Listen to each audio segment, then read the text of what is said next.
Hi everyone, this is Pushkar Kumar from bhpboy.com, and today I am presenting you this very interesting video on will online automotive sales succeed in India. So online automotive sales is nothing but a business model where you make a purchase of an automotive vehicle like a bike or a car or any automotive vehicle for that matter through completely online medium, right? You book a vehicle and you get a delivery at your home, and transaction payment everything happens online, right?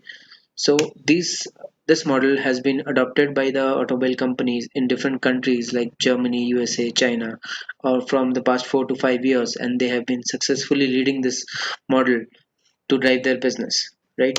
So let's dive into the video and see how this online sales model is going to be successful in the current situation and in India, Indian market situations. So current scenario, what is there? India's automobile market. It is the fifth largest automotive market in 2019 with the sale of 3.81 million units, right?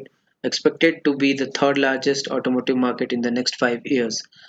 It contributes to 7% of the India's GDP. India's uh, India is the like world's largest manufacturer of the two-wheelers and three-wheelers. It is the third largest manufacturer of large trucks and fourth largest manufacturer of cars. This is the capacity of Indian automotive market. Existing scenario.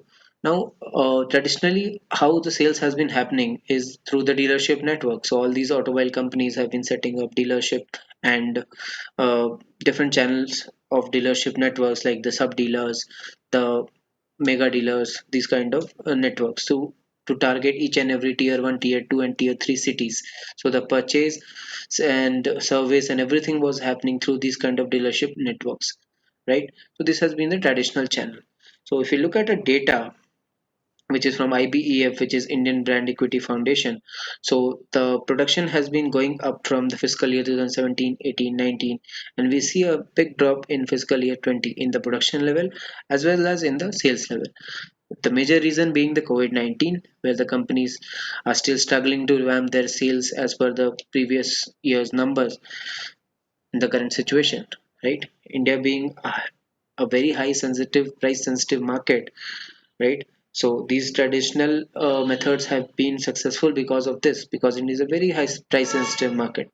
So the customers like to negotiate for each and for the best prices with the dealerships.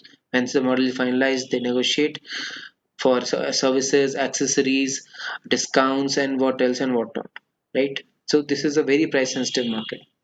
So customer touch points needs to be very dealt very carefully so that the customer experience can be taken care of, right?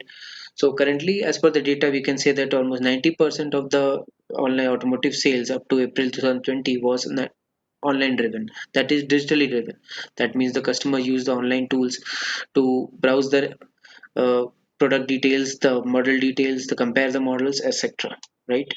So even though after lockdown the sales have been reviving up, but still we see almost 17 to 18% of decline as compared to the previous year. Now, what has made these automobile companies to look forward to the online sales model, right? The very first reason being COVID-19. Now, when the this lockdown started in the month of April, so April was a complete lockdown, so all these companies saw zero sales, right? In May the market started opening with stringent guidelines, so these companies could achieve a sale of around 20 to 20% hardly, right? This was the current scenario as many of the states were not open. In the month of June, these companies really worked hard and could the demand being there, they could reach the sale of almost 50 to 55%, right? In the month of July, these companies, all these automobile companies, realized that they need to innovate and come up with very innovative ideas so that the customer interaction can be made digital, online, and it can be increased, right? So the customer is scared to visit the dealership, so these companies started the solutions like virtual showroom visit, at home test drive. Then you have expertise consultants, online meetings, online product presentations, online product comparisons. All these are facilities these companies started extending to the customers using their website and the dealership networks, right? This was the current scenario. Now, In the month of July to August, we can see that as per the data, almost these companies have generated and gained their 80 to 85% of the inquiries and bookings, which was there last year. So almost 80 to 85% have been already gained. That means the demand is already there in the market, right? The increase in the demand and to minimize the risk of contact due to the coronavirus, this has set up the platform for these companies to shift to this online purchase model completely, right? The customer is already using to compare. Now why not these customers book a vehicle, book a car on completely online and get the delivery, right? So the platform is already set. This is which has made the companies to look for this online sales model. Now, what is the situation in other countries? So, companies like Germany, USA, China, as per a report published by Capgemini Consultants in 2016, almost 75% of the customers are ready to buy the automotive vehicles online, completely online, right? The most trusted touch points, what can be the most trusted touch points or sale points, as we say, can be the website of the manufacturer, the website of example we can say as the website of Maruti Suzuki or website of Hyundai, right? Then the second one could be the website of these dealership. So particular dealer can have their own website to get the customers book the vehicle online with the dealership. The third one can be third party dealership who deal with multiple brands. So these are the touch points which can actually have the trust of the customers to book their vehicles online, right? So these countries have not eliminated the traditional sales model. They already have it. They also have the online model and traditional model. And the customers have been welcoming and adopting the online sales model very aggressively. And this is the current scenario in the other countries. Now, when we have started in India, let's see what happens. So, when it comes to the major challenges for the customers, so if you or I have to buy a vehicle or a car or a bike for that matter, so what are the challenges I'm going to face when I have to make a purchase completely online? So I won't be able to experience the brand, the treatment which I would go and get in the showroom, the product presentation, explanation, everything. I would miss on that. That will get eliminated. Person in case of I have any question or queries, I have to book a meeting or I have to call, and I'll not be able to meet a person directly face to face and get my queries cleared, my questions cleared, because this is an expensive purchase, this is an expensive affair which I'm going to spend a lot of money, right? So I need a person who should be there to resolve all my queries. So next thing is, in India, purchasing a vehicle, a car or a bike is a social event. It not a purchase. So when I buy a car or a bike, I would consult with my friends, my family, and I would actually see what their choices are, what they are suggesting, and depending on that, I'll make a purchase. That word of mouth plays a very important role, right? So in online, these kind of things may get eliminated because I won't be able to take them to the dealership and finalize. I have to make a decision in front of a screen. As customers, next thing is negotiation. I won't be able to negotiate with the dealership, so I may not be sure about the prices, that I'm getting the best prices or the best service or the best discount, right? So next is professional expertise, the presentation which I'm getting at the showroom, that is getting completely eliminated. So now I have to sit with a person on the screen and understand the product and technicalities and consult an expert while making a purchase. So seeing these are the major challenges which the customers might face. So seeing these challenges, these companies has come up with a very innovative solutions. So the now with the comfort of your home and avoiding any contact, you can book a visit to the showroom. That will be a virtual visit. You can virtually visit the showroom, see the cars, see the models, everything virtually. Right, you can consult with the expert agent from the dealership, from the company online through a web meeting, through online meeting. You can get your queries resolved online, right? You can even book your vehicle now very online. You can send your get a quote and everything online, right? So though these new digital ways of interacting with the potential buyers are able to drive sales effectively as of now, but still there is a long way to go where the customers are still using online media to make comparisons and get details, but not actually make a purchase. So, what are the advantages of buying online? So, there are several advantages of buying online which the customers and the companies both can leverage.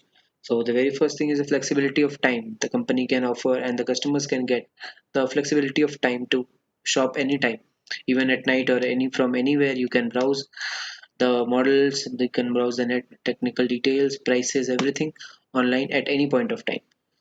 So the potential buyer gets the flexibility of time. Then you get a flexibility of price transparency. So the price is very transparent. So if you these companies are publishing the prices with the dealers, it has to be a common price and a common discount and a common offers. So you get the transparency of the prices, that you getting the best possible discount. So you're getting to trust the touch with the you can get in touch with the multiple brands online. You can compare the models, similar models as per their budget requirement from multiple brands. You don't need to face the sales pressure of the dealers, of the salesperson sitting at the dealership agent. You don't need to face any sales pressure from them. An automotive company can build a higher trust in in this buying online buying model. So the customer is directly interacting with the buyer by the manufacturer. So the brand gets the higher trust of the customers. Customer experience can be enhanced drastically in this kind of thing, because the brand, the manufacturer is directly interacting with the customers and knows what the customer wants and what not. So the customer experience with the brand can be enhanced, the reach of the brand can be enhanced, without any physical staff requirement. The brand can reach to multiple cities, multiple areas, and multiple people, multiple target audiences. On booking a purchase, the automotive can uh, drive sales very effectively, right, on booking and booking and purchase of the sales very effectively in the current COVID situation, with no or minimum physical contact.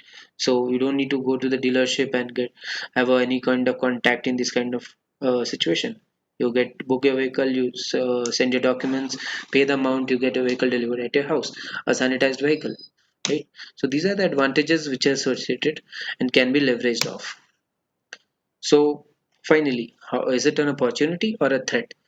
Well, what I would say is it's a big opportunity. So with the number of bookings which is steadily rising, so our data again suggests that it states that almost 80 to 85% of the inquiries and bookings have been already revived as per the last year. Whatever data, much of inquiries and bookings were there, almost 80 to 85% has already been revived. That means online media is already playing a very important role, because customer is not walking to the dealership and using online media to make a decision and place a booking, right? And automotive market as a whole is has seven contribution of 7% to the India GDP and 22% to manufacturing GDP. So it is very important for the automobile sector to revive and ramp back to the original numbers, so that we can achieve that economical balance, right? The automotive sector has also received the highest FDI in the past few months, which is $24.2 million, $24.2 billion. Considering all these factors, it is the right time the platform is set, where the customer doesn't want to step out of the house and make a purchase. The demand is already there, because most of the customers now want to avoid public transports and get their vehicle of their own. So the increase in demand is already created, the situation is already favorable, so the company can actually innovate the best ways possible to create the most positive customer experience and shift this entire model to an online purchase model, right? So let's see with time what happens, how successful this model going to be, with the electric vehicles coming up and the new brands coming up, right? So that's it from this video, guys. Thank you for watching this video. Please do like, comment and subscribe my channel. Please leave your valuable comments below this video for more such contents on automobile industry and automobile updates, new launches and everything. Get to my website bhpboy.com. Thank you for watching this video. Be safe, be healthy. Thank you.